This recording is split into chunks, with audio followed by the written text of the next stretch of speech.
તો નમસ્કાર ખેડૂત મિત્રો બધાને, કેમ છો? જય શ્રી કૃષ્ણ આપણા તરફથી.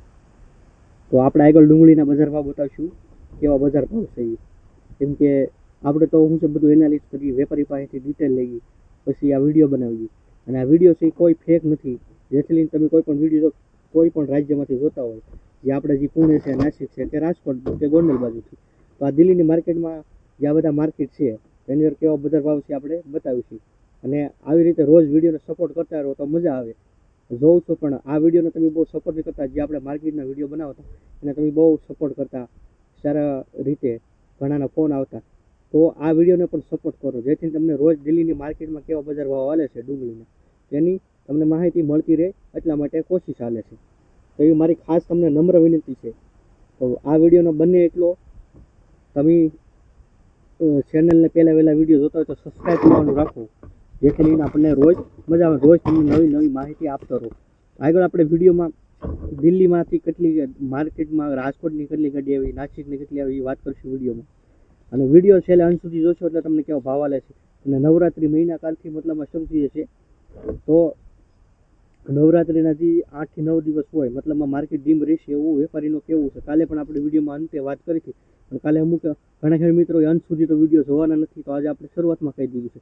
નવરાત્રિમાં તમારા એરિયામાં કદાચ પણ ડાઉન રહેશે. અત્યારે રહેશે એની કરતાં આવતા અઠવાડિયામાં ડાઉન રહેશે. એની માટે આપણે કાલે એક્સ્ટ્રા વિડીયો દેવાના છે, કઈ રીતે હું ડાઉન છે. પણ ખાલી અત્યારે ટૂંકમાં તમને કહી દઉં છું. તો આગળ આપણે વિડીયોમાં વાત કરીશું નાસિકની કેટલી ગાડી આવી છે, પુણેની કેટલી આવી છે, કાલે કેટલી આવી ને આજે કેટલી આવી છે, બંને એક સાથે કહીશ, જેથી વધઘટ કેટલી કીધી પણ તમને ખબર પડે. તો વાત કરી વિડીયોમાં. નાસિકમાં આપણે જે કાલે કેટલી ગાડી હતી, કાલે 11 ગાડી આવી છે, આજે પણ 11 ગાડી આવી છે. 2 દિવસની એનાલિસિસ એક દિવસ સાથે બતાવીશું, એટલે જેથી તમને ખબર પડે. કાલને આજમાં સેમ ગાડી આવી છે નાસિકની. પુણેની વાત કરી, કાલે 42 ગાડી હતી, આજે 24 ગાડી છે, એટલે અડધી ઘટી ગેમ જ કહેવાય ને કાલ કરતાં આજમાં. તો આવું એનાલિસ સાથે કરતો રહે એટલે તમને ખબર પડે 1-2 રૂપિયા ચડશે ઘટશે શું છે એ કિલોના હિસાબ પ્રમાણે.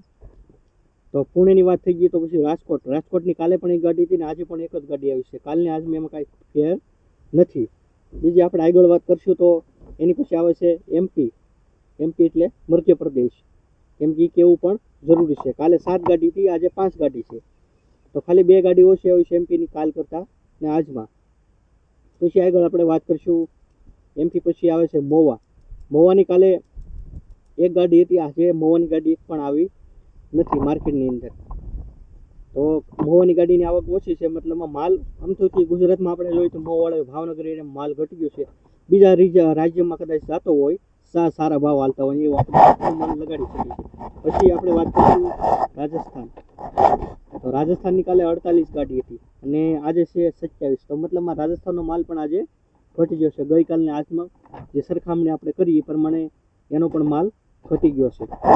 બીજી વાત કરીશું આપણે સાગર કરીને એરિયો છે એમપીનો આવે છે, જે આપણે કેમ અલગ અલગ માર્કેટ હોય બધી જગ્યાએ. અહીં મારી વાત કરું, ભાવનગરમાં 3 જગ્યાએ માર્કેટ, 3 જગ્યાએ હરાજી સાથે બોલાય છે મો, પણ આ એ રીતે એક અલગ એરિયો છે. તો કાલની 1 ગાડી હતી ને આજની 2 ગાડી આવી છે.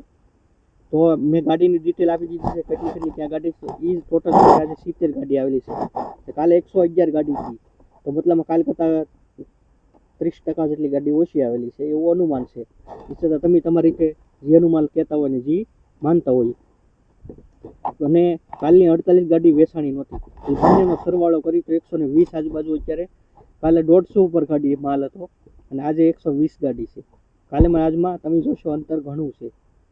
તો હવે આગળ આપણે વિડીયોમાં વાત કરીશું તો કઈ એરિયાનો કેવા ભાવ આલે છે, મતલબમાં નાસિકનો શું ભાવ છે, રાજકોટનો શું ભાવ છે કિલોના પ્રમાણે, તો જેથી તમને ખબર પડે. તો નાસિકની ડુંગળીના આપણે ભાવની વાત કરીએ તો નાસિક છે એના 17 થી 20 રૂપિયા છે. 17 થી 20 એટલે 360 થી લઈને 400 રૂપિયા સુધી 20 કિલોનો ભાવ છે.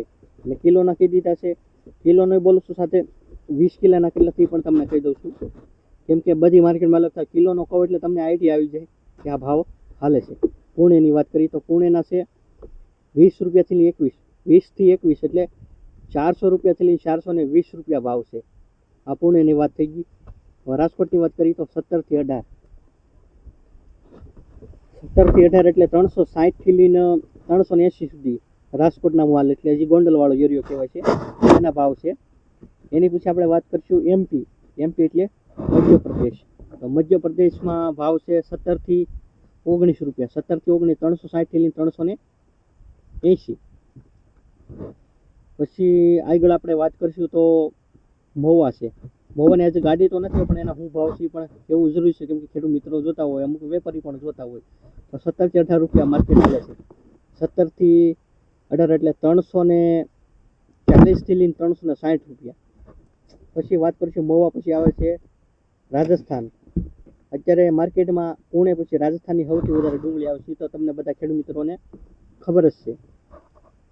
તો આપણે રાજસ્થાનના માલની વાત કરીશું તો રાજસ્થાનના માલની વાત 10 રૂપિયાથી લઈને 15 રૂપિયા એવો, એટલે કાલ કરતાં ઓછા છે. કાલે 15 થી 17 હતા, એટલે મતલબમાં 220 થી લઈને 320 રૂપિયા સુધીનો ડુંગળીનો ભાવ છે રાજસ્થાનની ડુંગળી. એની પછી સાગર આવે છે. સાગર એટલે એમપીમાં આવે છે. એની આજે 2 ગાડી આવી છે, કાલે 1 હતી, અને ક્યારેક પણ એનો માલ હોતો પણ નથી, એટલે નાનો એરિયો છે.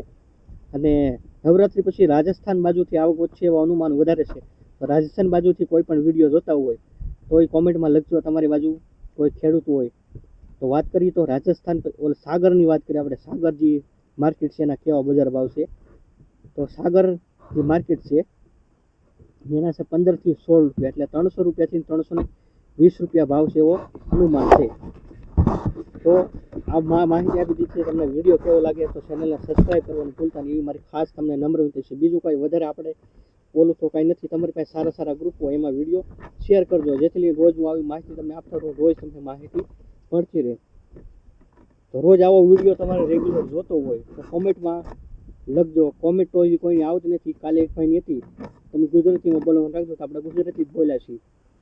और थोड़ा लास्ट में बोलना, सभी किसान भाइयों को ये वीडियो अच्छा लग रहा है, किसी भी राज्य से आप देख रहे हैं तो आपको कैसा लग रहा है वो कमेंट सेक्शन में लिखना. और आपको ये ऐसा वीडियो हर दिन चाहिए, मैं कोशिश करूँगा कि आपको सुबह जल्द से जल्द मिल जाए, मतलब 10 से 10:30 के बीच में, क्योंकि दूसरे लोग का वीडियो आता है कभी 10:30 और किसी का 11 बजे के बाद. मैं आपको सुबह जल्दी से जल्दी ये अपडेट मिलती रहे, इसलिए सुबह कोशिश करूँगा. तो आपको कमेंट सेक्शन में लिखना पड़ना है ये वीडियो शुरू रखना है या बंद रखना है, तो आप बताना.